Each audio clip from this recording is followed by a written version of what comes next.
Today we'll begin at Revelation chapter 9. We are in the midst of the third segment of the book. In dividing the book into 7 segments, we're not doing anything arbitrary. The book itself seems to divide fairly naturally that way.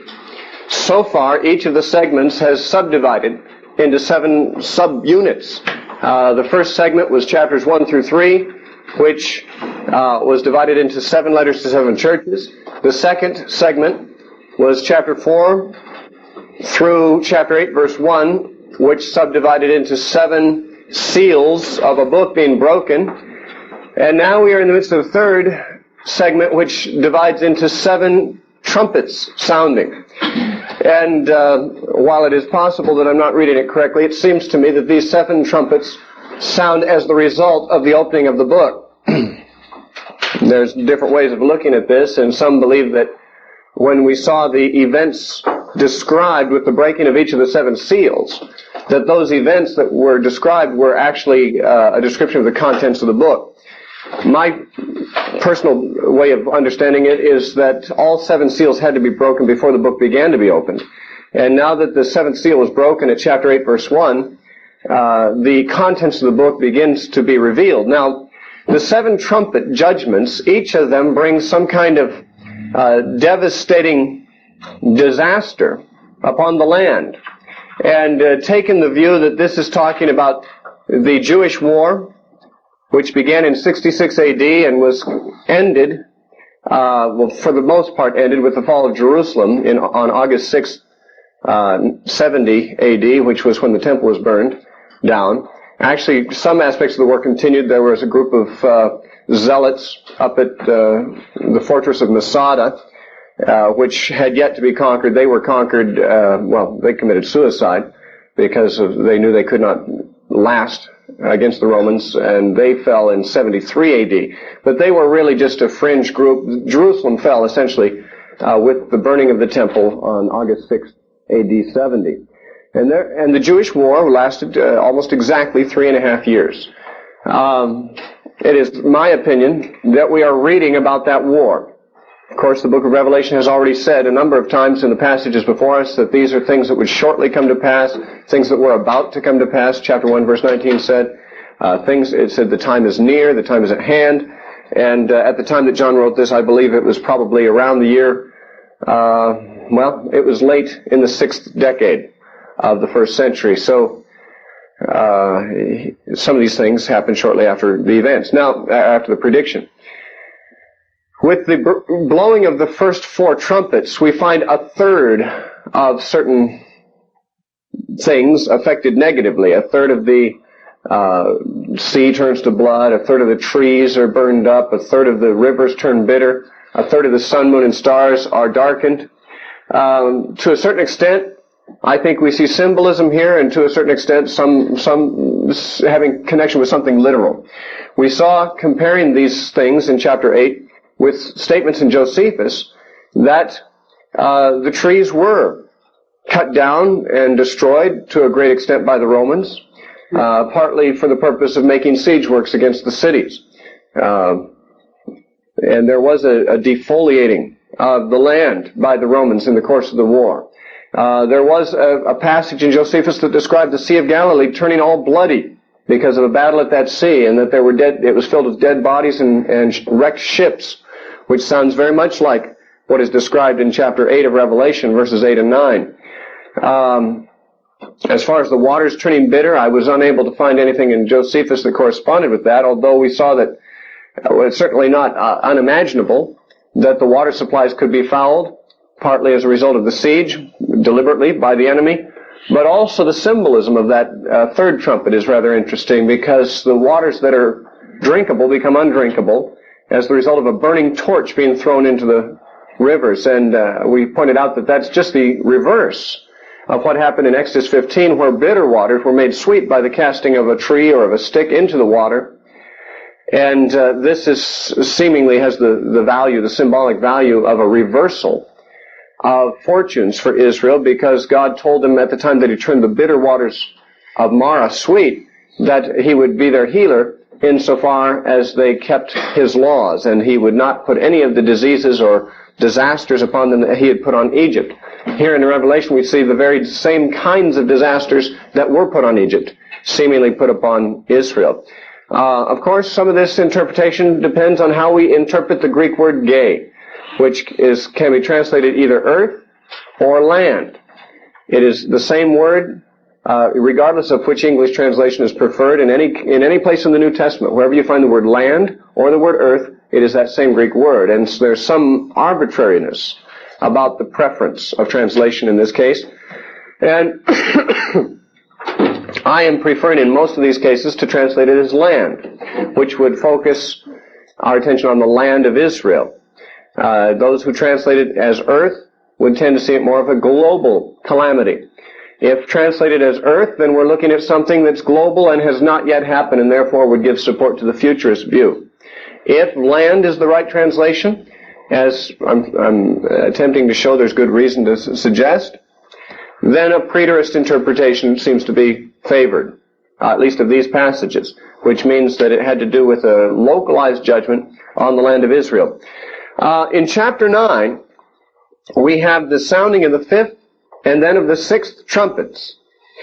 These, of course, begin to introduce what are called the woes. At the end of chapter 8, there was an eagle, or possibly an angel, verse 13, flying through the midst of heaven, saying, "Woe, woe, woe to the inhabitants of the land," or of the earth, possibly, because of the remaining blasts of the trumpet of the three angels who are about to sound. Now we're going to see 3 more trumpets sound. We've got 4 of them out of the way. And after each one, we're going to be told 1 woe is past, 2 remain. 2 woes are past, 1 remains. So this woe, woe, woe refers to the 3 last trumpets. Each one is considered to be a woe. And of course, woe, in the Hebrew way of expressing oneself, is the opposite of the word blessed.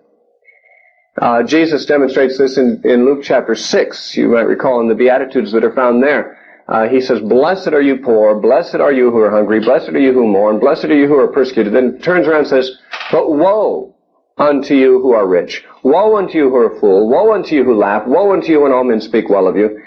The woe is just the flip side, or the opposite, I should say, of a beatitude. A beatitude is a pronouncing of blessing, which to the Jew would mean God's favor and all of the attendant prosperity or whatever comes along with God's favor. Woe is just the same thing in reverse.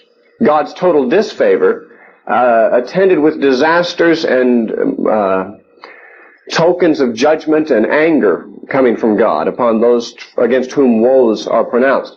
So one of the highest statements, one of the most favorable statements that can be said of a certain group of people is, "Blessed are they." And Jesus has a number of those Beatitudes in his own teaching. The book of Revelation has 7 such Beatitudes in it. But one of the worst things you can say, one of the most horrendous, terrifying things that can be said about a people is, "Woe unto them." And so we have 3 woes that correspond to the last 3 trumpets. Now, I suggested that the first trumpets, because only a third of everything was affected negatively, represents a limited disaster, whereas when we come later to the 5th segment of the book of Revelation, I think it is, we'll find the 7 vials poured out, the 7 bowls poured out, and there, where the same things are affected, they're affected in their entirety, not a third. My thought is that the reference to a limited disaster here in these speaks of the early stages of the Jewish war, where the cities of Galilee were the first to be attacked, and then the Romans moved south through Samaria, and then eventually into Judea, and finally at the very end they besieged Jerusalem. And the siege of Jerusalem began actually at Passover time in AD 70, and lasted for upwards of 4 to 5 months until the Romans broke in and destroyed the temple. And it is at that latter point, during the siege, that things really intensified. The siege and destruction of Jerusalem was presaged by disasters and defeats of the Jews in the northern territories, and I think that that is what we are reading about in the first 4 trumpets. But when we come to the woes, I think we're actually down to the very siege of Jerusalem itself, in my opinion. And it's not too difficult with this as our framework of understanding to identify the meaning of those two trumpet blasts in chapter 9, the 5th and the 6th. Now, let me read of the 5th. Well, let me read of the whole chapter. So we'll get, because there's some ways that we want to look at both of these trumpets together. It says, "Then the 5th angel sounded, and I saw a star fallen from heaven to the earth. And to him was given the key to the bottomless pit. And he opened the bottomless pit, and smoke arose out of the pit like the smoke of a great furnace. And the sun and the air were darkened because of the smoke of the pit. Then out of the smoke locusts came upon the earth. And to them was given power, as the scorpions of the earth have power, and they were commanded not to harm the grass of the earth, or any green thing, or any tree, but only those men who do not have the seal of God on their foreheads. And they were not given authority to kill them, but to torment them for 5 months. And their torment was like the torment of a scorpion when it strikes a man. In those days men will seek death, and will not find it. They will desire to die, and death will flee from them. And the shape of the locust was like horses prepared for battle. And on their heads were crowns of something like gold, and their faces were like the faces of men. They had hair like women's hair, and their teeth were like the teeth of lions. And they had breastplates like breastplates of iron. The sound of their wings was like the sound of chariots, with many horses running into battle. They had tails like scorpions, and there were stings in their tails, and their power was to hurt men for 5 months. They had as a king over them the angel of the bottomless pit, whose name in Hebrew is Abaddon, and in the Greek he has the name Apollyon. The name Abaddon in Hebrew means destruction, and Apollyon in Greek means destroyer. So they're not exactly the same words, but they're obviously closely related terms. Destruction and destroyer. The name is given both in Hebrew and in Greek. Then it says, "One woe is past, behold, still 2 more woes are coming after these things. Then the 6th angel sounded, and I heard a voice from the 4 horns of the golden altar which is before God, saying to the 6th angel who had the trumpet, Release the 4 angels who are bound at the great river Euphrates." So the 4 angels who had been prepared for the hour and the day and the month and the year were released to kill 1/3 of mankind. Again, still we see a third happening here. Now the number of the army of the horsemen was 200 million, and I heard the number of them. And thus I saw the horses in the vision, those who sat on them had breastplates of fiery red, hyacinth blue, sulfur yellow, and the heads of the horses were like the heads of lions, and out of their mouth came fire, smoke, and brimstone. And by these 3 plagues, 1/3 of mankind was killed by the fire and the smoke and the brimstone which came out of their mouths. For their power is in their mouth and in their tails, for their tails are like serpents having heads, and with them they do harm. But the rest of mankind who were not killed by these plagues did not repent of the works of their hands, that they should not worship demons and idols of gold, silver, brass, stone, and wood, which can neither see nor hear nor walk, and they did not repent of their murders, of their sorceries, or of their sexual immorality or their thefts. And then we expect the 7th trumpet to sound, but it does not. We have here the characteristic interlude between the 6th and the 7th, and that interlude goes through the entirety of chapter 10 and most of chapter 11. It's not until chapter 11, verse 15, that we see the 7th angel sound. And in verse 14 of chapter 11, it says, "The 2nd woe is past, behold, the 3rd woe is coming quickly." Then we have the trumpet blast of the 7th angel, which seems to, depending on how literally we understand it, seems to be the end of the world. Now, we'll talk about that, of course, in time, but right now I want to look at the 2 trumpet blasts contained in chapter 9. These are the first 2 of the woes, and they are therefore considered to be far worse than any of the devastation described in the first 4 trumpet blasts. Now, here we see invading forces. In the first case, what is compared with a locust invasion, a locust plague. In the second case, it's like horses, although not like any horses you've ever really seen, because they have heads like lions that breathe fire and tails like serpents that bite. Likewise, the locusts are not really like ordinary locusts. Unlike ordinary locusts, they attack men, not plants. They're specifically told not to harm green things in verse 4, but only men who don't have the seal of God on their foreheads. Real locusts don't hurt people, but they eat anything that's green. So here we have a good clue that we're not talking about actual locusts. These ones are not vegetarians. These ones just go around stinging people with the scorpion tail that they have. Another thing that makes them different from ordinary locusts is we're specifically told they have a king over them. In verse 11 it says they have a king over them, the angel from the bottomless pit. Yet in Proverbs chapter 30 and verse 27, it says locusts have no king over them. Proverbs 30 and verse 27. So, real locusts don't have king over them, but these do. Real locusts eat anything green. These ones don't touch anything that's green. They torment men. So we have it right now, proof that although they are called locusts, we're not really talking about locusts. And you could have deduced that by reading the further description of them. Hair like women, faces like men. Some people thought that was the hippie movement that was described here. Breastplates of iron or whatever, and tails like scorpions. I mean, in this we clearly are looking at something that's not a literal locust. Now, the dispensational futurists at least tell us that they're committed to a very literal interpretation of the book of Revelation. They criticize those of us who take it symbolically. They criticize us as spiritualizers. They suggest that we're not willing to go all the way with the Scripture as they are because they'll just take it literally. That's the boast of dispensationalism. That's one of its two distinctives. The other distinctive is that they interpret the New Testament in light of the Old Testament, which to me is a flip-flop of the way you're supposed to do it. You're supposed to interpret the Old in light of the New. But of the two distinctive hermeneutic principles of the dispensationalists, one is that they interpret the New Testament in light of the Old, and that they take things literally as much as possible. In fact, Charles Ryrie, probably one of the leading living dispensational writers of our modern time, has written a book in which he said about the book of Revelation, what are we to do about all of these beasts and thrones and 200 million soldiers and so forth that we read of here? What are we supposed to make of this? He says, well, how about just take them at face value? So he suggests at the beginning of this book that this is something to take at face value. But when he comes to this locust plague, he says, now these locust plague looks like some kind of a war machine, possibly even a UFO invasion.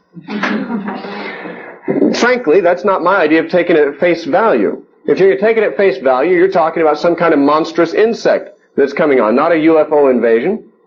Although I guess in science fiction films, creatures from Mars often are insect-like, I suppose, but I seriously doubt that this is a reference to a UFO invasion. More moderate dispensationalists have said, well, you know, John probably saw helicopters or jets flying in formation. He says they look like horses coming to battle, and horses, you know, maybe running in a military formation. It's possible that John was transported to the 20th century and he saw, you know, these aircraft coming in formation, and from the distance and all, he couldn't quite make out what they were, and he didn't have any way of describing them in ancient terms. So to him, it looked like a locust invasion. But he could see that, you know, they stung with their tails, which I guess, I'm not sure how he understands that. I guess they believe missile launchers from the tail or whatever. All kinds of attempts have been made to interpret this locust plague as some kind of military battle of the 20th century.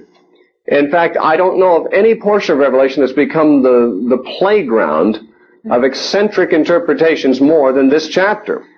Because the assumption that we're reading of the 20th century or of the last days in this passage has led many people to, you know, try to speculate which kind of airborne military unit are we looking at here. If we want to take a literal hermeneutic, which I don't think is ever safe in the book of Revelation, then we have to say that there's a bottomless pit someplace, that it's going to be opened by an angel and smoke's going to pour out, and actual locusts, or something that in some respects resemble locusts but in other respects don't, are going to come out and torment people for 5 months on the earth. But is that the wisest way to understand this? The preterist view, well, not all preterists agree about this. J. Adams is a preterist, and he believes that this may refer to rampant disease taking place in Jerusalem during the siege. I don't see it that way myself. To my mind, for many years, even before I was aware of preterism very much, I felt like we have here a symbolic description of demons. I have come to find that most preterists seem to agree with this, that this is a demonic invasion. The fact that they are led by Satan or by the angel from the bottomless pit sort of tips us off. The fact that they come out of the bottomless pit, or in the Greek it's the abuso, the abyss, also tips us off. The abyss is the abode of the demons. Remember when Jesus encountered the man of Gadara who had a legion of demons in him? The demons begged him not to send them to the abyss, the same word that's used here, translated bottomless pit. Apparently the abyss is a place of incarceration for demons. And here the abyss is opened and out comes this invasion of something. Let us suppose for a moment that we are talking about demons.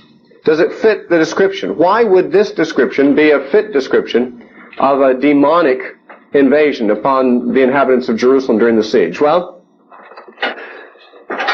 let me make some suggestions here. They're described as a locust plague because there's hardly anything to the ancient mind that is more devastating and overwhelming than a locust plague. Although locusts don't literally kill people or hurt people, they can wreak havoc and they're totally irresistible. There's absolutely no way you can stop a plague of locusts. When a locust plague comes, they come literally by the billions. And they just cover the earth. Everything that's green, everything that's a plant of any kind, they just cover it until it's totally stripped. The trees become barked and die. All green grass is consumed. The locusts come in at the windows and at the doors, and they just run through the house, and they have even been known to eat non-plant products, like they've been known to eat through the leather water bottles that people have in the Middle East and so forth. I mean, there's just no way to stop these. You just have to wait for it to go through. And so it's described like a locust plague because it's one of the most overwhelming and irresistible invasions that could ever come. The book of Joel describes such a locust plague.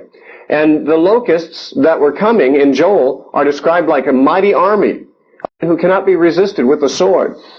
You can't stop a locust plague with the sword. You'd be better off fighting off human invaders. And so I think this demonic invasion we're told that it's overwhelming, and therefore it's likened to a locust plague. These creatures, these demons, are malicious and tormentors, and therefore they're likened to scorpions that torment men. By the way, the sting of a scorpion, I've never been stung by a scorpion, but there are, of course, scorpions with varying degrees of potency of poison. Danny Lehman's wife got stung by a scorpion in her own house in Honolulu. Actually, it was in her clothing, and when she put her clothing on, it stung her on her hip, and the muscles of the whole hip, I guess, atrophied and tended to shrivel up and stuff for a while. She's recovered from that, but it was a real painful thing for a long time. We're told that the Roman soldiers, when they invaded Carthage, down in, North Africa, encountered African scorpions for the first time, and the Roman soldiers were taught to show no emotion. Even when they're being cut to pieces by their enemies, they're just taught to be stoic and emotionless. And yet when they got stung by scorpions in Carthage for the first time, they'd break down and weep because the torment was so great.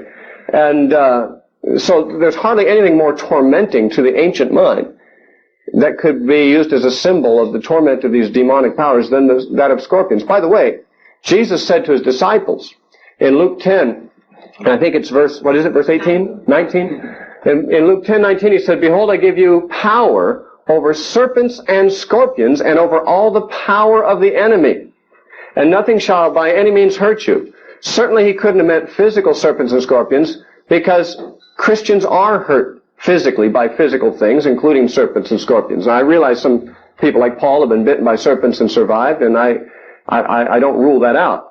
But some Christians have died of snake bite too, and certainly Danny Lehman's wife was a Christian, and she got stung by a scorpion and didn't have immunity.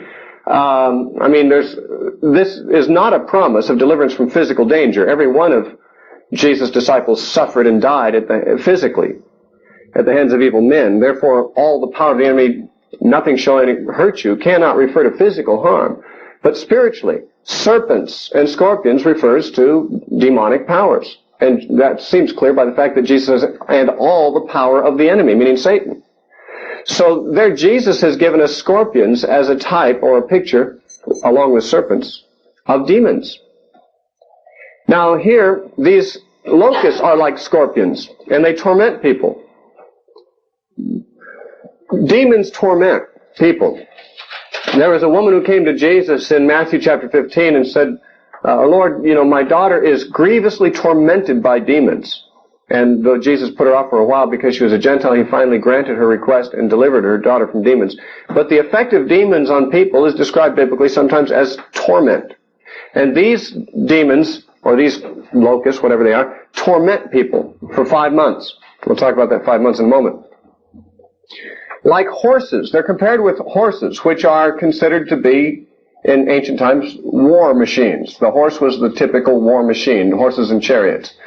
And so this is like an army, an invading army of demons coming against, I believe, the inhabitants of Jerusalem, as we shall demonstrate. They have crowns, which speaks of their dominion. They take dominion over people's lives. That's what demons do, if allowed to do so. Like men, they are intelligent beings. Men in contrast to beasts. Beasts are dumb animals. Men are given intelligence and rational minds. And so also these demons, not like real locusts, but like men, are rational. They're intelligent beings. Like women, if you'll pardon me, women, for saying so, these spirits are seductive.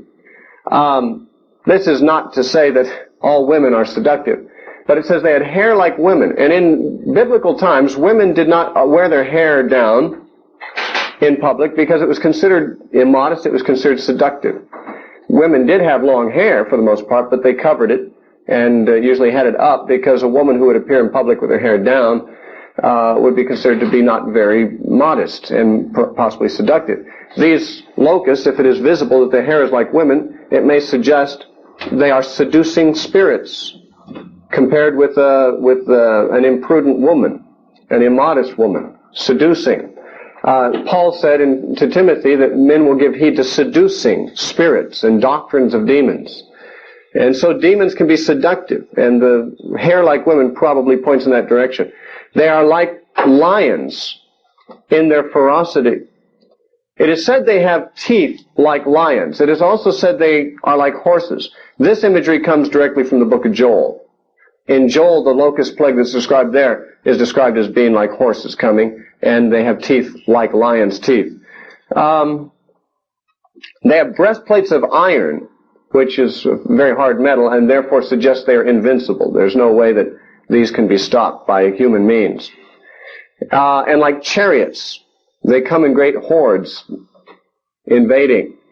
The imagery in every way can be seen in some way to be connected to an overwhelming demonic invasion. The fact that they come out of the abyss and that their king is Satan, or the angel of the bottomless pit called the destroyer or destruction, all seem to confirm that we're looking here at not a visible plague of locusts or insect-like creatures, nor even military machines. We're talking here about something spiritual. And I believe it's a demonic plague. Now, it says that they torment, twice it says they torment men for 5 months. These are not killer beasts, but they torment men for 5 months. Twice it says 5 months. Commentators have speculated about why 5 months.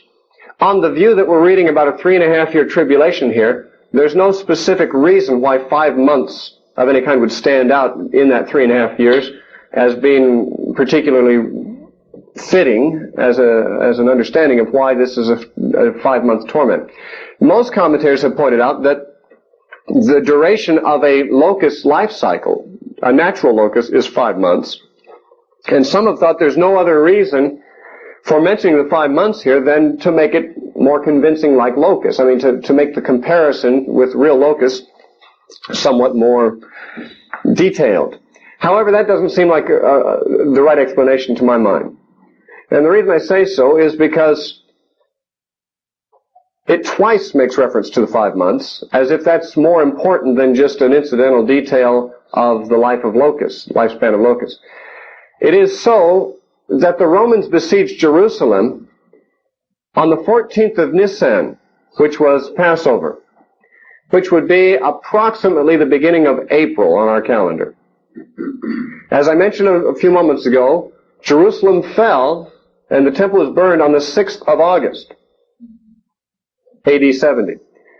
Which means that for the month of April, May, June, July, and a portion of August, 4+ months, Jerusalem was under siege. And to the Jew, any portion of a month would be counted as a month. And therefore, I believe that what we have here is a description of the duration of the siege of Jerusalem. Now, what does that have to do with demonic invasion? Much every way. If you would look back at Matthew chapter 12, Jesus makes a prediction about his generation. In Matthew chapter 12,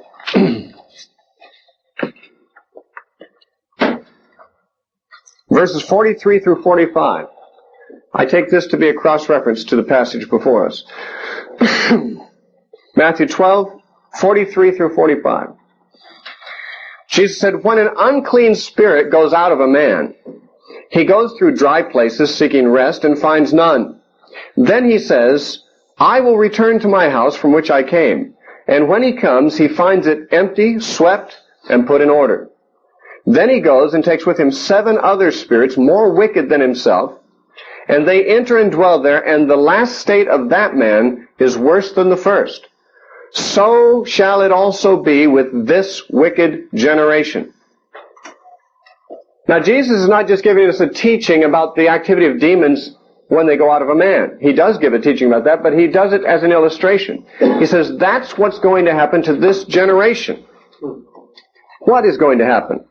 Well, look at the picture. A demon goes out of a man, but later, because the man is not reformed, the man has not turned to Christ, there's a vacancy still, and the demon comes back, but not alone, but with 7 worse. And of course, 7 is a number meaning completeness or perfectness, and therefore with a large number of demons, the person becomes, in other words, completely demonized. The idea of 7 worse demons would suggest he's completely demonized. Now, Jesus came to that generation, and his ministry among them brought light and life and deliverance. He cast demons out of many people. He healed people. He taught the truth, whereas Satan had held sway, as it were, over Israel until that time. Jesus came, and it could be said that in a sense he cast the demon out of that place. Not entirely, but his ministry is likened to delivering a man from demons. Jesus said he had bound the strong man and was plundering his house by casting out demons in Israel. But they rejected him. And therefore that generation was going to experience something like any man who's been delivered of demons, who's received that mercy but hasn't turned to Christ. They would become completely demonized. And when he describes the case of a man like this, he says, so shall it be with this wicked generation. If you read in Josephus the account of the behavior of the Jews during the siege of Jerusalem, even without knowing what Jesus said, and even without any interpreting of Revelation 9, or even without any knowledge of Revelation 9, you cannot help but say, these people were demonized. I mean, when I first read the accounts of Josephus about the behavior of the people, even though I had not made the connections with the book of Revelation or with Matthew 12 at the time, I thought there's no way to explain this, but they were just totally demonized. I mean, the people were cannibalizing, they were fighting against each other, they were acting totally irrationally against their own interest because of the warring camps within the city that were fighting against each other. Although the Romans were outside, a common threat to them all, the warring camps were so jealous of each other that they would actually burn down houses filled with grain if they happened to be in the possession of the enemy faction in Jerusalem. Even though they were starving to death in the city, and that grain could have kept them alive a lot longer, just maliciously they destroyed grain houses because they didn't want the other faction to get them. And we read a little bit yesterday from Josephus, just a few of the things, how they'd go from house to house and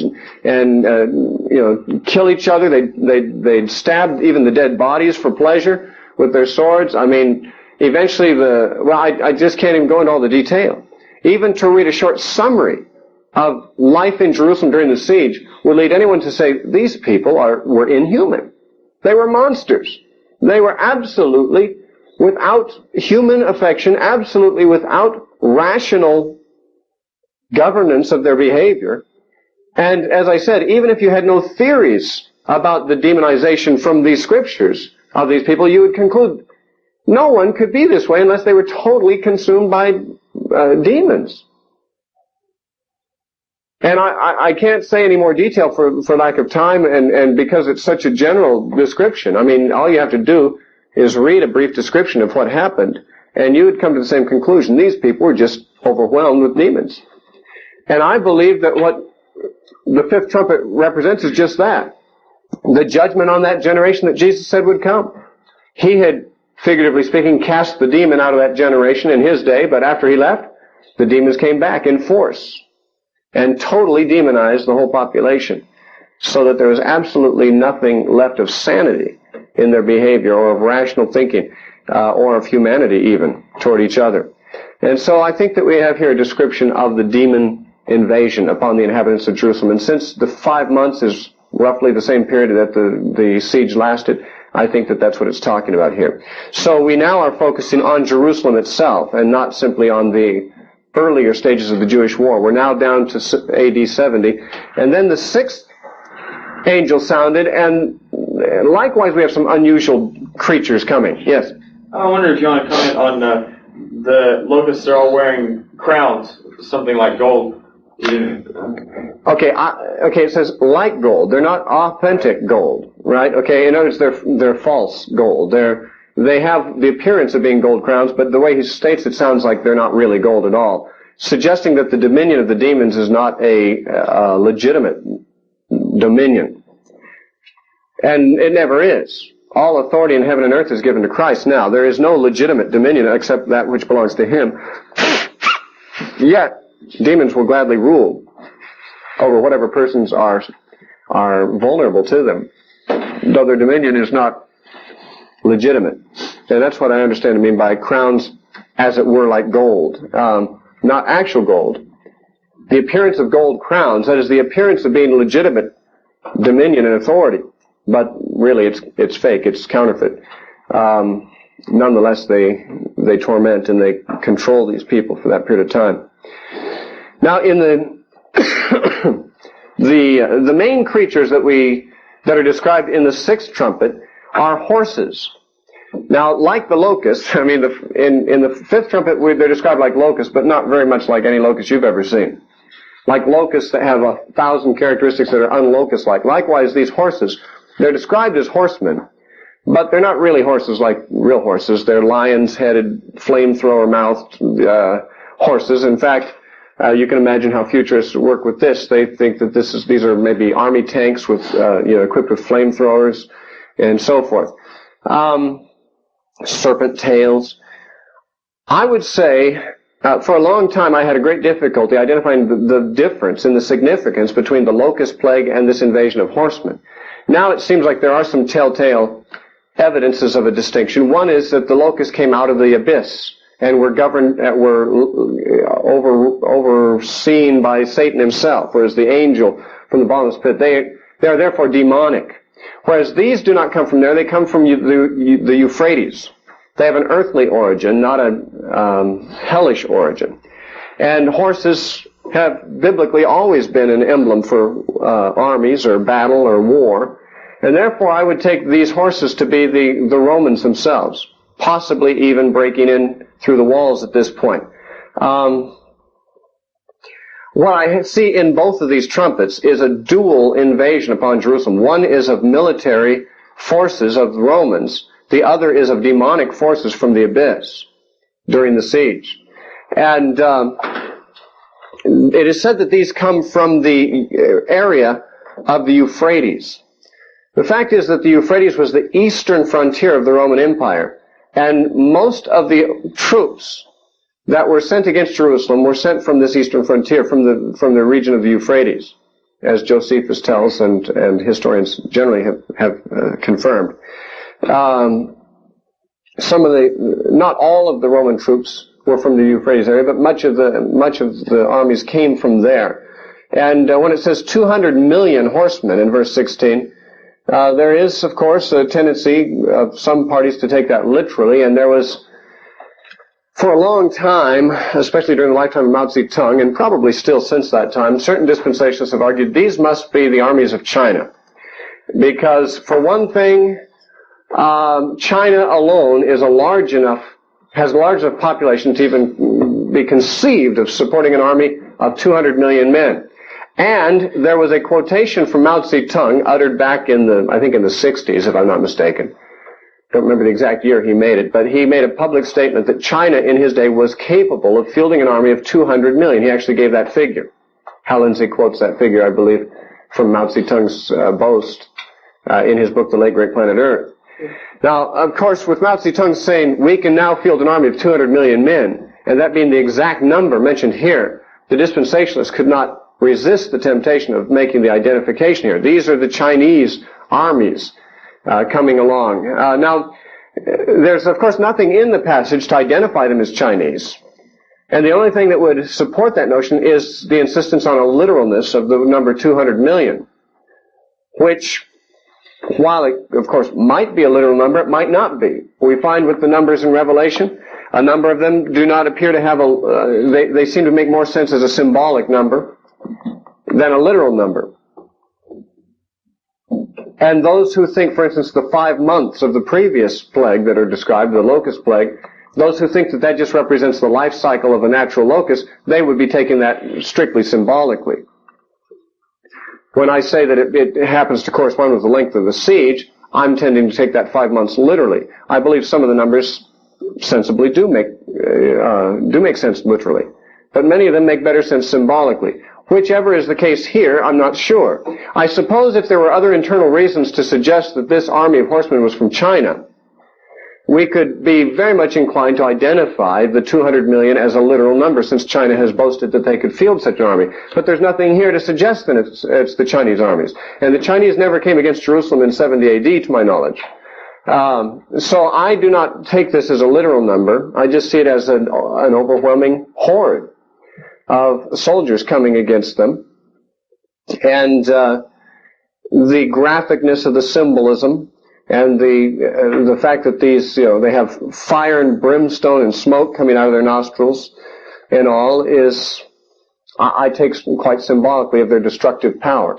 Now, the fact that there is mention in verse 18 of fire and smoke and brimstone calls to mind imagery from Jesus and from other places in the Bible that focus on the destruction of the wicked as being a place of fire and brimstone. It's compared with Gehenna, of course. The valley of Hinnom outside Jerusalem, which was a garbage dump, had perpetual fires burning, and sulfur, which is what brimstone is sulfur, in abundance around there, I guess for the purpose of sanitizing the area or whatever. But all commentators have acknowledged that when Jesus spoke of hell as Gehenna, that Gehenna means the valley of Hinnom, or the land of Hinnom. And Hinnom was the valley which had fire and brimstone all the time. Now, whether hell has literal fire and brimstone or not, I cannot say. It may or it may not. But it is likened to Gehenna, or to the valley of Hinnom. And it is also said to be the state of judgment that comes upon those who reject Christ. Therefore, the fact that the fire and the brimstone is coming from the nostrils of these horses may just simply be suggesting that these are the armies that are bringing this judgment upon them, upon the Israelites. Hard to say. But there are still some who are not killed by this plague. So probably this could refer to the destruction that the Romans did during the siege of people who sought to escape from Jerusalem. There were attempts on the part of some in Jerusalem to escape. They figured on here inside the city is worse than whatever could happen to us outside the city. And many of them sought to defect to the Romans. Now, those inside the city killed anybody that they found trying to defect. But it is possible that, those that did defect were killed in large numbers. We know some of them were killed by Romans, because we're told by Josephus that the Romans began to kill so many people outside the city that they crucified them all on crosses. And Josephus actually says one passage that they crucified so many Jews during the siege that they ran out of trees for crosses. And they ran out of crosses for bodies. So while Josephus doesn't give us the exact number, there were clearly hundreds, maybe thousands, of the inhabitants of Jerusalem who fell to the Romans during the siege. Now, whether these were people who were involved in the battles that went out, because the Jews sometimes did leave the city to go out to try to fight against the Romans and then they'd be driven back in, or whether it was people who defected that were killed in large numbers by the Romans, I don't know. But here we read of these horsemen actually killing a third of the people. This is not the absolute total devastation that comes later. This could just be the significant minority who are killed by the Romans during the time of the siege, prior to the actual Holocaust that took place when the Romans came in. Josephus says when the Romans broke in, they killed over 1,100,000, which is 1,100,000 Jews. So it was a virtual Holocaust in the city when they actually broke through. But some significant fraction were killed by the Romans during the time of the siege, who happened to be captured by them. But Josephus also says that some of the Jews defected to the Arabs that were outside, and the Arabs had heard that some of the wealthy people in Jerusalem had swallowed gold to smuggle it out of the city. And when they found that out, they started disemboweling everyone who came to them to see if they had gold in them. So here these Jews were, defecting for safety to their enemies, and the enemies suspecting that they might have gold in them, they just cut them open and leave them to die. And so this is a pretty horrible time. It was certainly a time of great tribulation, such as never was from the beginning of the world, nor never shall be, Jesus said. And so in these two trumpets, I see the dual invasion of earthly armies in the form of the horsemen and demonic armies in the forms of the locusts, and both killed off or tormented. The armies killed and the locusts tormented people of Jerusalem for the period of the siege. Now, as I said, we have an interlude before we actually get to the blowing of the seventh trumpet. And this interlude takes up most of 2 whole chapters. Now, in this particular point, I am inclined to defect from the normal preterist interpretation. For the most part, I've been following a preterist interpretation of the material before us. Most preterists that I'm aware of identify the 2 witnesses in chapter 11 and some of the other things in chapters 10 and 11 with things that transpired in the Jewish war. I have another view of this. I may have to change it someday, but let me read the section to you, and then I'll tell you what I think I see there, generally by comparing Scripture with Scripture. Revelation 10, and I saw still another mighty angel coming down from heaven, clothed with a cloud, and a rainbow was on his head, and his face was like the sun, and his feet like pillars of fire. This is somewhat similar to the description of Christ in chapter 1, though not necessarily identical. Many think this is a reference to Christ. And he had a little book open in his hand. Now, we've seen a book already that was sealed, with 7 seals. This is the second book. This one, unlike the other, is said to be a little book. Why it's little is not clear at all, but it's open. It doesn't have seals on it. It's an open book. So we're introduced now to a second book.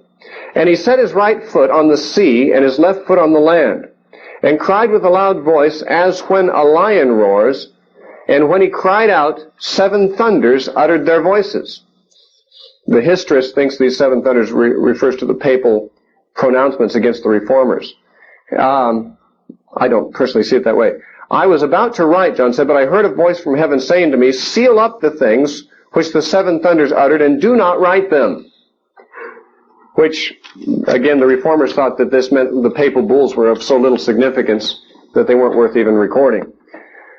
And the angel whom I saw standing on the sea and on the land lifted up his hand to heaven and swore by him who lives forever and ever, who created heaven and the things that are in it, the earth and the things that are in it, and the sea and the things that are in it, that there should no longer be any delay. But in the days of the sounding of the 7th angel, when he is about to sound, the mystery of God would be finished, as he declared to his servants the prophets.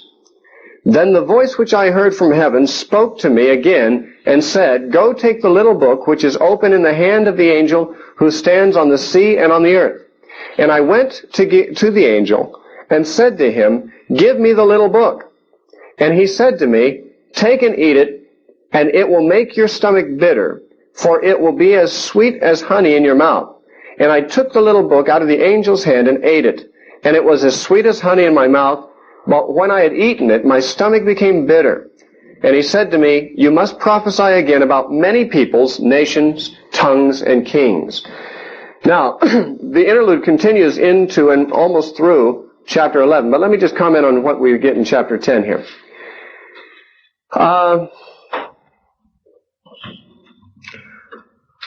The interlude, I think, carries our view beyond the destruction of Jerusalem now, perhaps through the entire church age. And I'll give you the reasons I say so. When we finally see the seventh trumpet blast, it appears to be the end of the world. And, in fact, it appears to be the second coming of Christ. Now, I have to be cautious about this because sometimes passages appear to be that way and certain factors within them, and comparing scriptures with scriptures would imply that that's not what we're looking at. But if you'll look at the seventh trumpet just briefly at chapter 11, verse 15, when the seventh angel sounded, there were loud voices in heaven saying, the kingdoms of this world have become the kingdoms of our Lord and of his Christ, and he shall reign forever and ever. And then we have the 24 elders praising him, and it says in verse 17, we give you thanks, O Lord God Almighty, the one who is and who was and who is to come, because you have taken your great power and reigned. The nations were angry, and your wrath has come, and the time of the day should be judged, and that you should reward your servants the prophets and the saints, and those who fear your name, small and great, and should destroy those who destroy the earth or possibly the land. Now, this announcement in verse 15 of chapter 11, that the kingdoms of the world have become the kingdoms of Christ, and also the announcement in verse 17 that he has taken his great power and reigned, and the anger of the nations, and Christ's wrath, and the time of the dead that they should be judged, all, taken in their most natural sense, seem to look forward to something that has not yet happened. The resurrection of the dead and the judgment are, as I understand it, things that occur when Jesus returns. It looks like verse 18 is talking about the judgment and the resurrection of the dead. And certainly to say the kingdoms of the world have become the kingdoms of our Lord and of his Christ is something that I believe will happen, but I don't believe has happened yet. And therefore the seventh trumpet appears to be a reference to the very end of the age, to the coming of Christ. Now, that is not inconsistent necessarily with the fact that we've taken a preterist view to everything up through the sixth trumpet. Now, and I believe that the rest of the period from 70 AD to the second coming of Christ could be accounted for in the interlude in chapters 10 and 11, which, again, I'll tell you my reasons and tell you exactly how I understand that in a moment.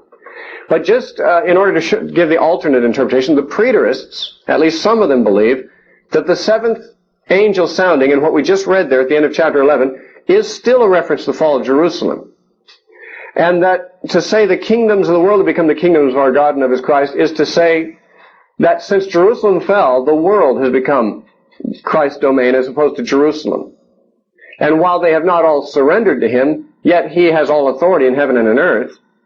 And while Jerusalem was once identified with the kingdom of God, now that Jerusalem has fallen, the whole world is God's domain, as it were, in a special sense, now that Jerusalem is gone. They would also say that where it says the nations were angry and your wrath is coming, the time of the dead that they should be judged, that this isn't really referring to the resurrection and the judgment of the last day, but it's talking about the dead will be vindicated. Sometimes the word judge can mean that. In the Psalms, when the psalmist repeatedly says, judge me, O God, according to my righteousness, he really means vindicate me against my enemies.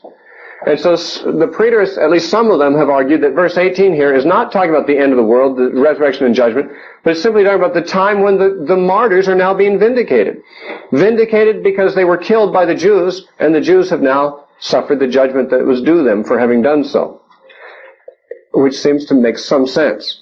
And to say that you reward your servants, the prophets and the saints, and those who fear your name, small and great, and you destroy those who destroy the land. Certainly destroy those who destroy the land could be a reference to the fall of Jerusalem. And rewarding the saints would be rewarding them with the removal of their great enemies who had been persecuting them up to this time. So the preterists can make some sense out of this seventh trumpet, even seeing it as confined to 70 AD. I think, though, there is a good case to be made for this being the second coming of Christ without doing any violence to the preterist approach to the earlier portion of the book. I believe that we have a significant dividing point between chapter 11 and chapter 12 of Revelation. Chapter 12 begins, I believe, with the birth of Jesus again. In other words, it goes right back to the very beginning of the church age, and it describes the birth of Jesus. And I believe chapters 12, 13, 14 go right back over the material again. In chapter 14, I believe the best interpretation of chapter 14 is to see the fall of Jerusalem there again. And beyond that, there's some question. Yet chapters 15 and 16 are the vials being poured out. They seem to fit well into the fall of Jerusalem when we compare them with what Josephus says. After that, we have pronouncements of the fall of Babylon, which some translators or some interpreters believe is a figurative name for Jerusalem. In other words, chapters 12 and following may go over this material again about the fall of Jerusalem and beyond. But it's clear that chapter 12 begins at the very beginning again, because we see the birth of Jesus at the opening verses of chapter 12. And then the rest travels on. So it may be this is not at all certain, but it's possible that chapters 1 through 11 make up one unit of one prophecy. Chapters 12 and following make the same prophecy over again with different images or carry it forward a little more, starting at the very beginning again. If so, it would not be unnatural. If the book of Revelation is going to make any reference at all to the second coming of Christ, it would not be unnatural for John to put it at the end of chapter 11, just before he starts all over again with the birth of Christ and starts going through it all again. Furthermore, the end of the book of Revelation seems to give something about the second coming of Christ. If I understand Revelation 20 correctly, I believe we do find the second coming of Christ there and the resurrection of the dead. So if there are two parallel segments, for example, chapters 1 through 11 and chapters 12 through 22, it is, to my mind, agreeable with my way of seeing the book, that each of these segments would start out talking about the destruction of Jerusalem, which is the principal concern of the book, and then move from that very briefly through the rest of church history with a brief summary of church history, and then ending up with the ultimate judgment at the end of the world at the second coming of Christ. It appears that chapters 12 through 22 may do this, and I think it also appears that chapters 1 through 11 may do this. If that is a correct view of things, and it may not be, but it may be, then seeing the seventh trumpet is seeing really the end of the world. And very possibly, although I said something somewhat contrary to this yesterday, it would possibly correspond at least with the events of the last trumpet that Paul talked about in 1 Corinthians 15. He said, at the last trump, the dead shall be raised, incorruptible and so forth. And he's talking about the rapture and the resurrection and the coming of Christ. In 1 Corinthians 15:52, he said, in the twinkling of an eye, at the last trump. Now, I don't think Paul was thinking about this vision, because I don't think Paul was familiar with this vision of John when he said the last trump. But God might be connecting the two thoughts. Here's the last trumpet. The last trumpet might spell the end of the world, conceivably. The language fits well enough, though I have to express some uncertainty. If, however, the sixth trumpet, which we've already studied, and everything before it speaks of the destruction of Jerusalem in 70 AD, and if the seventh trumpet jumps from there to the end of the world, then there must be some mechanism by which the story is carried forward from that point. There must be some connecting link between the fall of Jerusalem on the one hand and the end of the world on the other.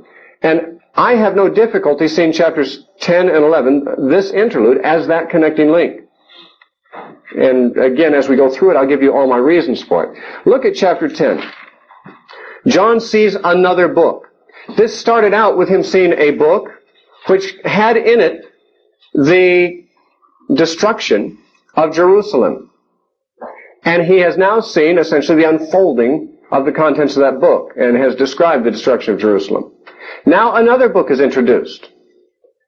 The fact that it's a little book is hard to know exactly what the significance of that is, but one thing that's interesting is the book is open. But there's some things about it that are to be sealed. He hears 7 thunders, he's told to seal those up.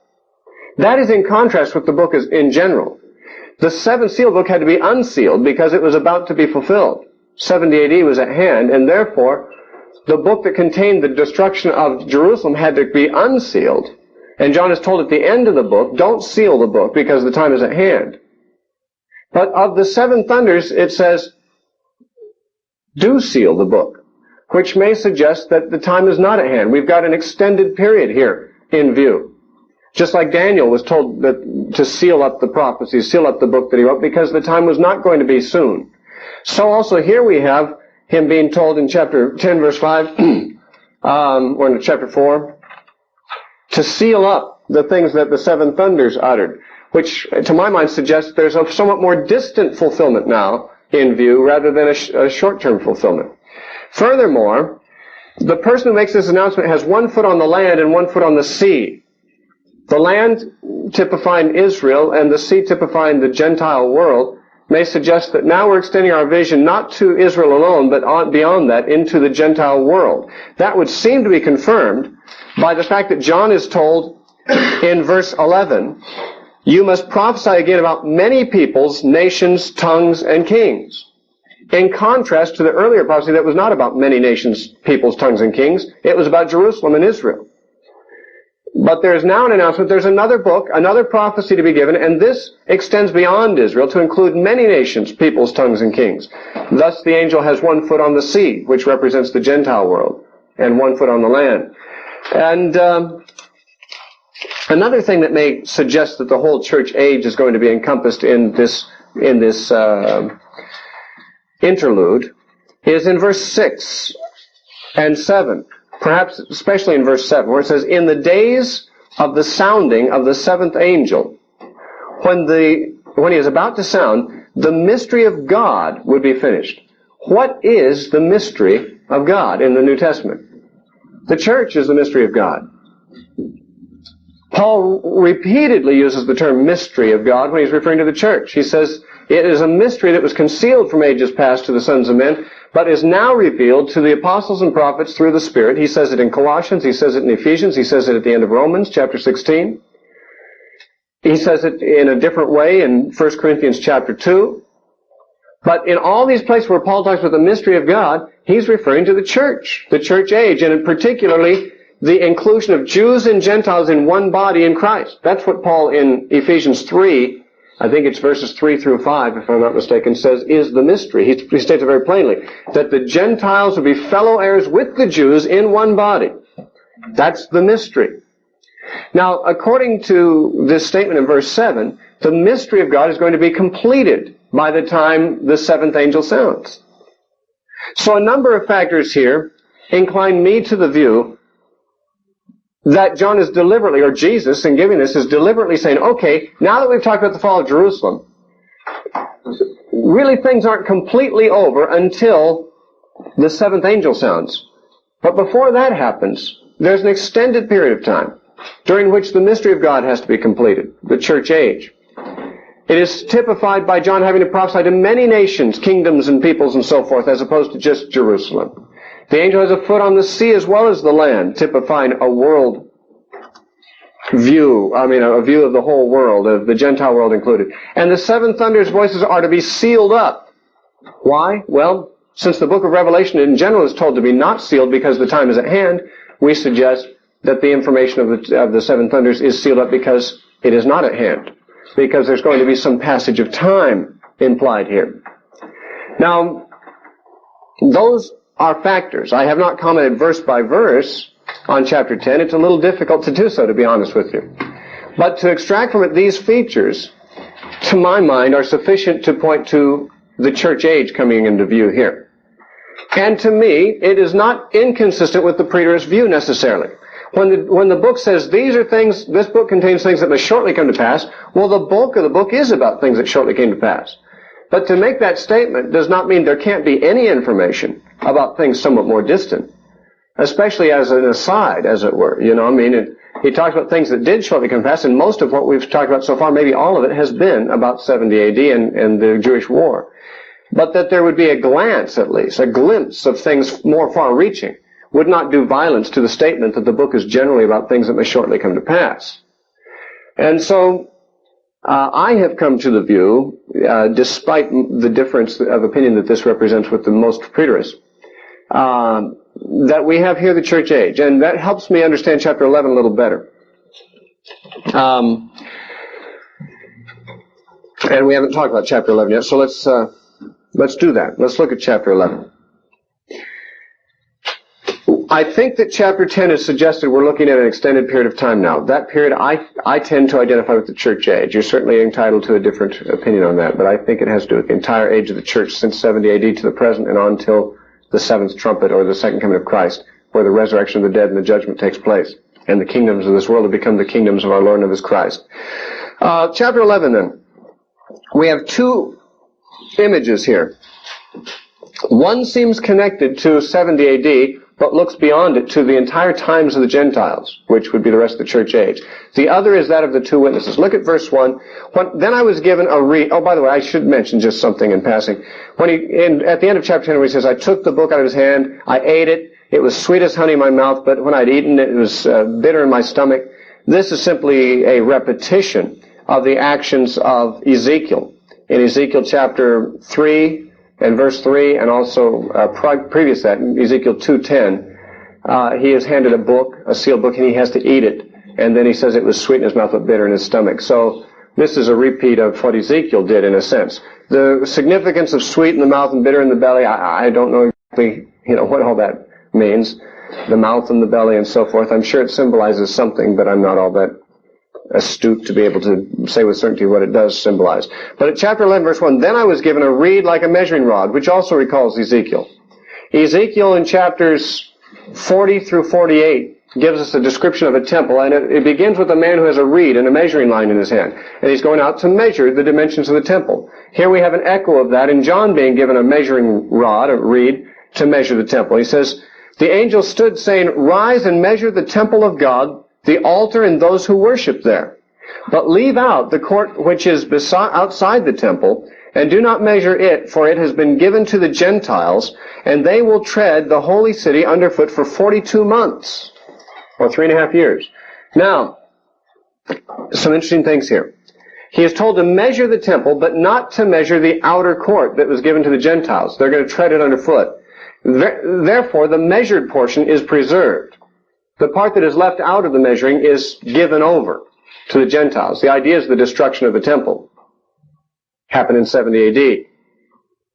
But it looks beyond that to the continuing trampling of Jerusalem for what is called 42 months. We know that Jerusalem has actually been trampled on for the entire church age, for the most part, since 70 AD. But this talks about 70 AD, and it looks beyond it some distance. As far as the distance, we'll have to talk about that as a separate issue in a moment here. But the measuring of the temple for preservation, it should be understood the word temple in verse 1, measure the temple of God, is not the ordinary word for temple, but it's the word in the Greek naos, which is the special Greek word for the Holy of Holies. Not the whole temple complex, but the Holy of Holies in particular. The Holy of Holies, as you recall, was the place where God dwelt himself, and where intimate fellowship with God was made possible with man. And I believe that the Holy of Holies refers to the place of fellowship with God. The rest of the temple is not measured, and it's going to be destroyed and given over to the Gentiles. But the part that is preserved, I believe, is the spiritual temple. The spiritual temple of God. As I pointed out earlier, the temple of God in the New Testament generally is a reference to the Church of Jesus Christ, which, incidentally, in Revelation 21 is described in terms reminiscent of the Holy of Holies. You recall that? The New Jerusalem, the church, in Revelation 20 is described as a cube shape. 1,500 miles by 1,500 miles by 1,500 miles, like an enormous Holy of Holies, which was 15-foot cube. It's not lit by the sun or the moon, but simply by the glory of God, it says in Revelation 21. That was true of the Holy of Holies also. There was no way that light from outside could come in, but it was lit by the presence and the glory of God. The church itself is symbolically described as a huge Holy of Holies in Revelation 21. Here it is the Holy of Holies that is measured for preservation. The rest of the temple is going to be destroyed and trodden by the Gentiles. So what appears to be the case here is a little bit like the interlude of chapter 7.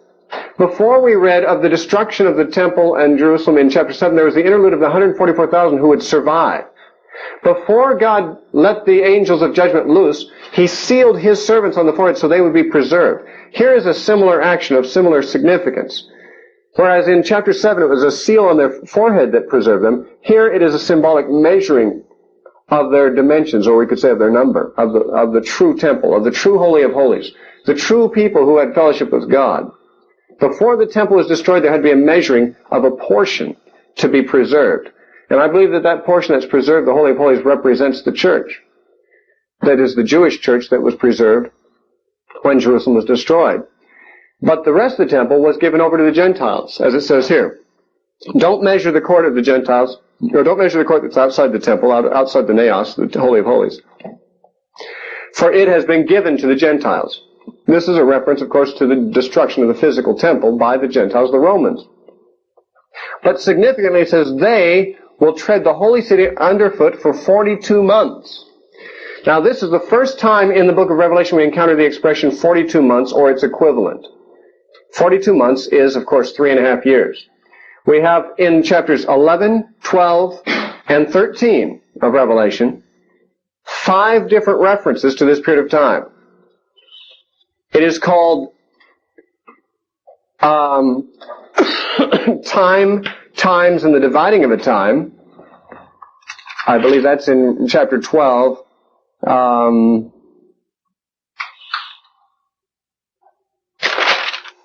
Where is that? Somewhere here. Let's see here. Through grace early, blah, blah, blah, blah, blah. Verse 6 does it call it time, times, and the dividing of time? 12:6. Okay, in 12:6 it's called 1,260 days, which is also 42 months, or 3.5 years. But there is a passage I'm looking for right now. Verse 14, is it? 12:14? Okay, yeah, it says, the woman was given 2 wings of eagle that she might fly into the wilderness, where she's nourished for a time and times and half a time, usually considered also to be 3.5 years. An expression borrowed from Daniel. So, actually, 5 times in the next 3 chapters, chapter 11, 12, and 13, we will find references to a 3.5 year period, though it's sometimes called 1,260 days, sometimes called 42 months, and sometimes called time, times, and half a time, or the dividing of a time. Outside of these 3 chapters, there's no such reference to this period. The futurists, the dispensationalists particularly, have understood this often to refer to 2 different 3.5 year periods. Put end to end makes 7 years tribulation. However, we will not find any good reason to see 2 periods of 3.5 years here. Every time, all 5 times where we read of the 3.5 years, there's good reason to believe it's the same period in each case. Again, if this were taken literally of a future period, you could argue for a 3.5 year tribulation at the end of the world. But I don't think that that's the time frame here. Now, the preterist tends to see this as referring to the whole period of the Jewish war. By an enormous coincidence, or not, the Jewish war, from its beginning in June of 66 AD until the fall of Jerusalem in the end, near the end of AD 70, was almost exactly 3.5 years. It just falls short by a few weeks of 42 months. And therefore, the temptation is too great for the preterists. When they see this reference to 3.5 years, say, hey, that's the exact length of the Jewish war. That's what this is talking about.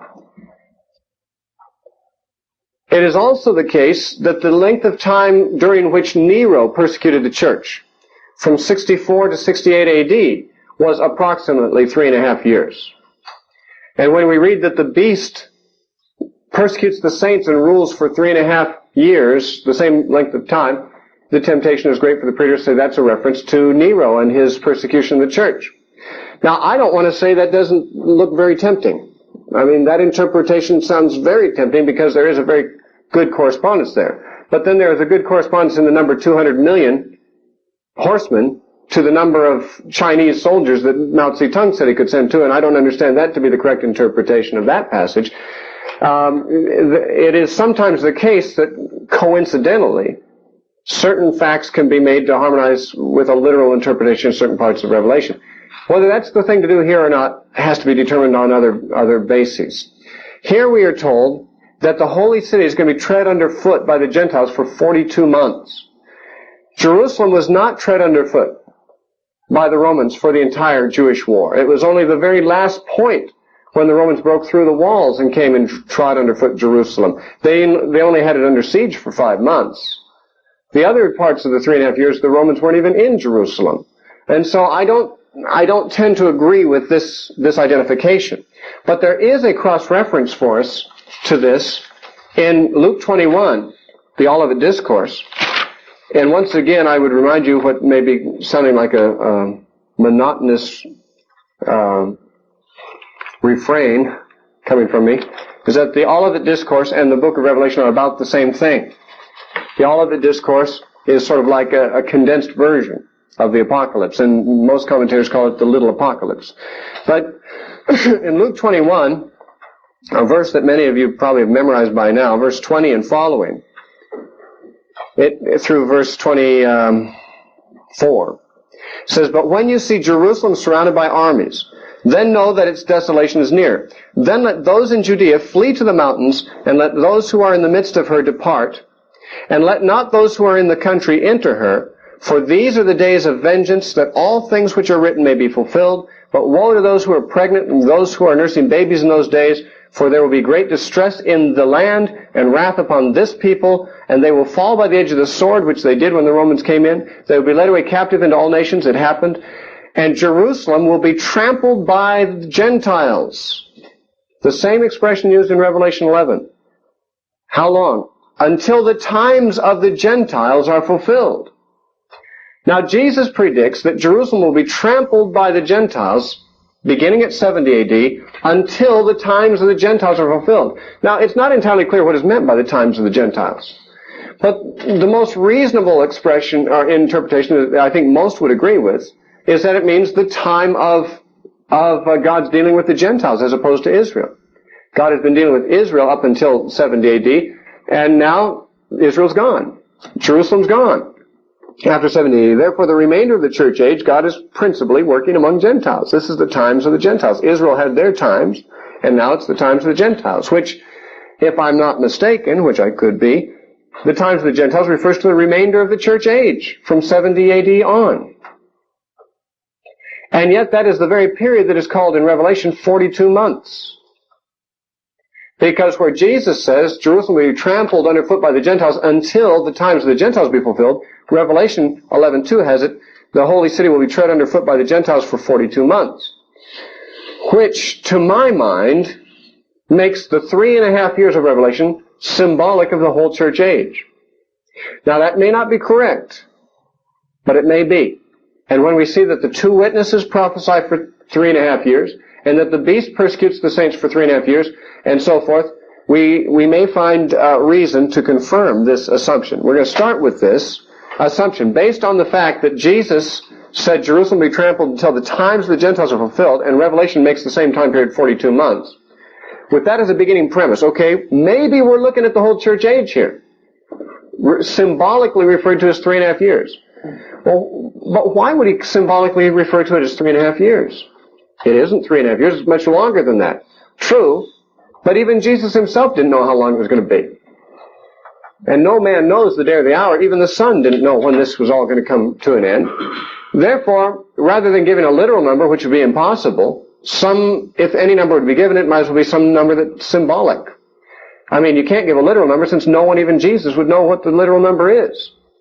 So 3.5 years would make a good symbolic designation for the church age for the very reason that that was the length of time that Jesus ministered. Jesus' ministry lasted for 3.5 years. And the church's ministry is simply the continuation of Jesus' ministry. And through the entire church age, it's as if the ministry of Jesus is continuing. And the likeness of the equation or the identifying of the church's ministry as that of a continuation of Christ's ministry would be a good enough reason to me to give it a symbolic number that is equal to the length of time Christ ministered. That is, it would be the point of identification that likens the church's ministry to that of Christ. Now, there may be more reasons for saying so, but that's one reason I suggest as a possibility. Again, I cannot be dogmatic. In fact, while all commentators say the book of Revelation is the hardest book of the Bible to interpret, most of them also say chapter 11 is the hardest chapter to interpret. If you read any number of commentaries on Revelation, regardless of the position of the author of the commentary, you will find in a large percentage of cases that when they get to chapter 11, they say this is possibly the most difficult chapter of Revelation to interpret. Because we now encounter the two witnesses. One of the greatest mysteries in the book of Revelation is who are the two witnesses? And they now come before us. Let's take a look at them. Verse 3, I will give power to my two witnesses, and they will prophesy 1,260 days, which is 3.5 years, clothed in sackcloth. These are the two olive trees and the two lampstands standing before the God of the earth. This is something of a reworking of the imagery from Zechariah 4, where Joshua and Zerubbabel, the high priest and the governor, were called the two olive trees, the two anointed ones. But there was only one lampstand there, but here there's two lampstands and two olive trees, and they are represented by the two witnesses. If anyone wants to harm them, fire proceeds from their mouth and devours their enemies. And if anyone wants to harm them, he must be killed in this manner. These have power to shut heaven so that no rain falls in the days of their prophecy, and they have power over waters to turn them to blood and to strike the earth with all plagues as often as they desire. Now here's what we have as a description of these witnesses. It's all, in my opinion, very symbolic. The miracles that they perform are like the miracles of Moses and Elijah. They have two things in common with Moses and two things in common with Elijah. Elijah could call fire out of heaven on his enemies, as they can, and he did so. On the captains of the 50s that came after him, twice he called fire out of heaven on them. So also these witnesses can call fire from their mouths, in this case, to devour their enemies.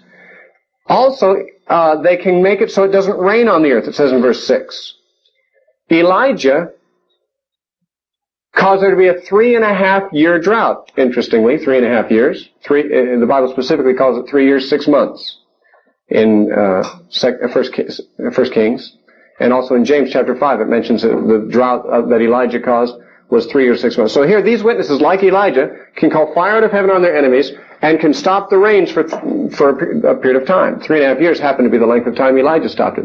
But like Moses, they can turn water into blood and smite the earth with plagues, which is what Moses did in Egypt.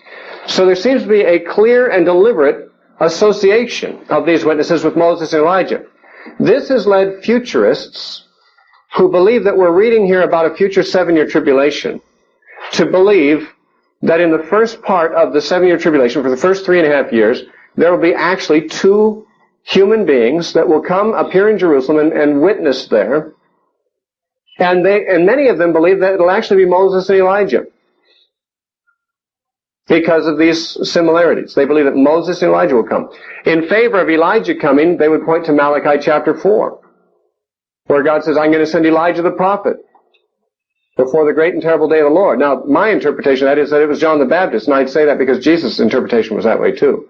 Jesus said of John the Baptist, this is Elijah who was to come, if you can receive it. And I can. And therefore, I take the prophecy of Malachi 2 have been fulfilled. But like the scribes and Pharisees who did not recognize John as Elijah, many dispensationalists, insisting that there must be literal, not figurative interpretations of prophecy, insisting there must be a literal Elijah, not a spiritual fulfillment, they say Elijah still has to come.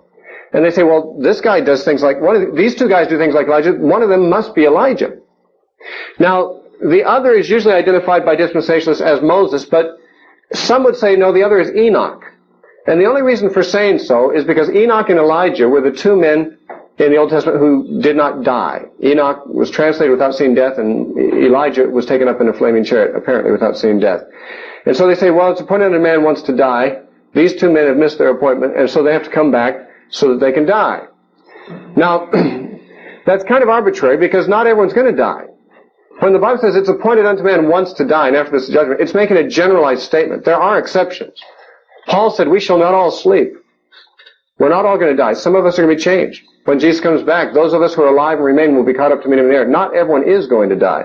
Therefore, there's no theological necessity that Elijah and Enoch must necessarily come back to die because everyone has to die. Some of us may not die if Jesus comes in our lifetime. So I don't see any strong arguments for Enoch being one of these guys. I can see why they'd say Elijah, and I can also see why they'd say Moses. But I don't believe we're talking about two literal witnesses here. Two literal individuals. Of course, a person is at liberty to take this literally.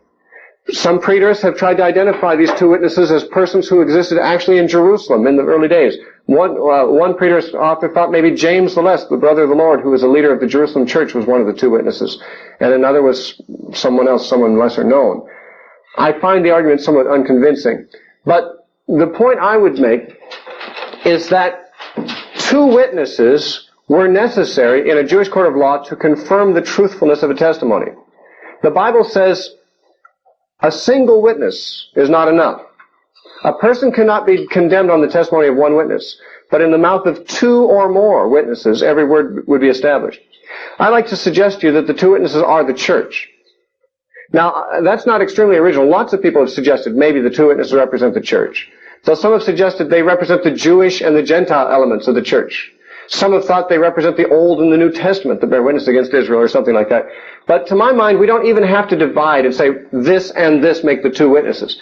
To me, it is sufficient to say the church is the two witnesses, and the number two is chosen because it takes that many to confirm the truthfulness of their testimony. That if we want to come up with if we want to refer to the witness of the church, to the Jewish mind, you've got to have at least two witnesses to confirm that it's true. And therefore, in calling the church two witnesses, it would suggest that its witness is true. It's the true witness of God. The miracles that are done, I do not tend to take literally, but I think what is being said is that all the power that was ever given in the law and the prophets, that Moses or Elijah or any of the best of them, see, Moses and Elijah were the two main miracle workers in the Old Testament. We may have the impression that miracles were done every day in the Old Testament. Not so. All the miracles of the Old Testament were surrounding a few periods of time. The Exodus and the aftermath of it, and the period of Elijah and Elisha were the two main times in Old Testament history where the miraculous was evident in Israel's history. God providentially moved in Israel throughout their whole history, but the miraculous times were the times of Moses and Elijah. And I think that what is being said is the same miraculous powers that were in Moses and Elijah essentially are now invested in the church. The church now has the Spirit of God that worked through these men, and they are likened to Moses and Elijah for that very reason. That as Moses and Elijah had the miraculous power of God working in their lives, so does the church during the days of its testimony.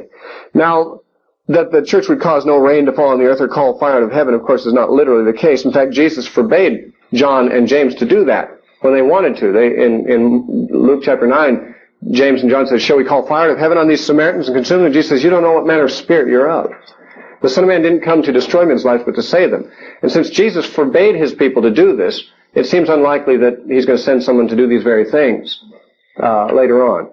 Since the period of their witness is the same length of time as the time that Jerusalem is trodden underfoot by the Gentiles, which I identify with the whole church age, these two witnesses must not be just two individuals, but rather a group of people that over a period of time. There's further confirmation of that in the following verses. In verse 7, "Now when they finish their testimony, the beast that ascends out of the bottomless pit will make war against them." You don't make war against two individuals. You arrest them and put them in jail. War suggests two armies. These two witnesses really are an army of people. They are the whole church, in my opinion. And there is a warfare, a spiritual warfare between the powers of darkness and the body of Christ, the church of Jesus Christ. And so the beast makes war against them and overcomes them, seemingly, to kill them. And their dead bodies, in the Greek it's literally their dead body, singular. Interestingly. In the Greek it's literally their dead body. Will lie in the street of the great city, which spiritually is called Sodom and Egypt, where our Lord also was crucified, which is the city of Jerusalem. And those from the peoples and tribes and tongues and nations will see their dead bodies 3.5 days, and not allow their dead bodies to be put into graves, and those who dwell on the earth will rejoice over them and make merry and send gifts to one another, because these two prophets tormented those who dwell on the earth. Now after the 3.5 days, the breath of life from God entered them, and they stood on their feet, and great fear fell on those who saw them. And they heard a loud voice from heaven saying to them, "Come up here." I take this to be the rapture of the church. "And they ascended to heaven in a cloud, and their enemies saw them. The same hour there was a great earthquake, and the 10th of the city fell. In the earthquake 7,000 men were killed, and the rest were afraid and gave glory to the God of heaven. The second woe is past. Behold, the third woe is coming quickly." Now the third woe didn't come quickly after the after the sixth, but now after this it comes quickly, which I take to be the second coming of Christ. Now, there's many things I cannot explain about this, but I'm in good company because there are many things no one can explain about this very carefully. But let me just tell you what I see about this. The witnesses, their ministry extends for 3.5 years symbolically. At the end of that, there's a much shorter time called 3.5 days in which they seem to have been defeated by the powers of darkness. I take this to be a short time at the end of the church age, where the witness of the church is driven essentially underground through persecution and through the rise of satanic powers at the end of the age. This corresponds with my understanding of the chapter 20, where the church age is described symbolically as 1,000 years, during which Satan is bound, and at the end of that, Satan is loosed to deceive the nations again for a little while. And then he comes out and besieges the beloved city, but that siege ends with fire from heaven, which is the second coming of Christ, destroying the enemies. Now, it's very symbolic in both places, but the two passages, Revelation 20 and Revelation 11, have this in common.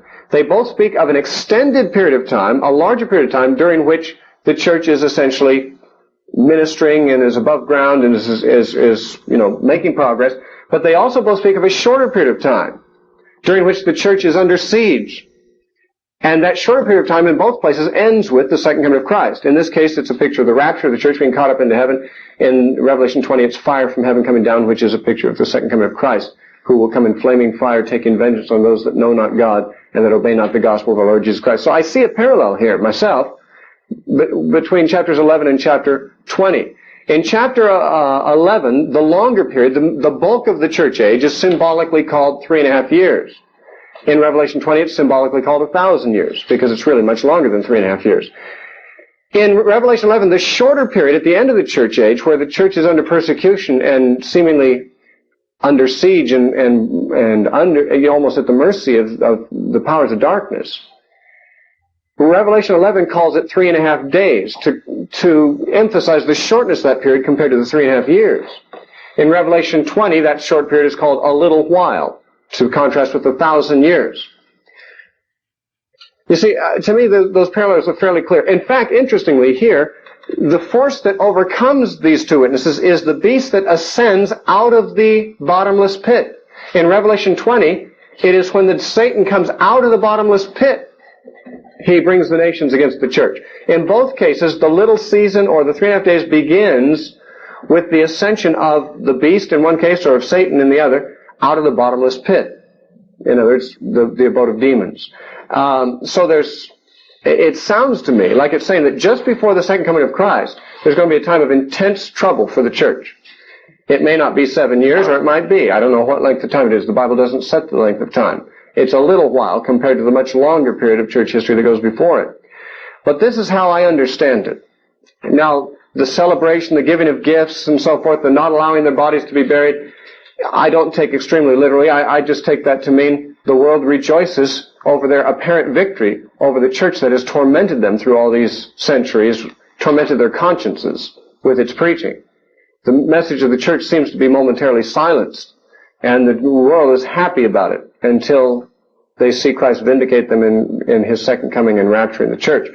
Now, the reason I feel the liberty to take this so symbolically is because the whole vision seems to be set symbolically in a paradigm that seems to be modeled after the ministry of Christ. The length of their ministry is 3.5 years. The time of their death is 3.5 days. Christ was in the grave for 3 days. After the 3.5 days, they rise from the dead, like Jesus did. They ascend into heaven, like Jesus did. And the city is smitten at the end of that time, as also Jerusalem was smitten after Jesus ascended. I don't know exactly what to make of the reference to Jerusalem in verse 8. I have to admit, I don't know what to do quite with that. I also don't know exactly what to make of the smiting of the city and the great earthquake in verse 13, where 1/10 of the city falls. The 10th might be symbolic of the tithe, God's portion, maybe God taking what is His. It may be a reference to the judgment of the world when Jesus comes back and raptures the church. I don't know. There's much here about which I have to say I don't know. The points at which I feel there is a strong argument in favor of what I'm saying is where the 3.5 years is both said to be the time that the Gentiles trample on Jerusalem and the time of the vast majority of the witness of these two witnesses. That the witnesses have a dead body rather than bodies, and that war is made against them as though they are a complete army of people rather than two, suggests the symbolism of their identity. They are a multitude on the one hand, an army, and yet they are a body singular on the other hand. I really don't know of any images from the Bible that would better fit, or any realities from the Bible that better fit this imagery than the church itself. And with that, we will stop. We have already talked about the seventh trumpet a certain amount. I take that to be the second coming of Christ and the judgment. and the victory of Christ over the world. We're going to have to stop there. When we come back, we'll come back to chapter 12.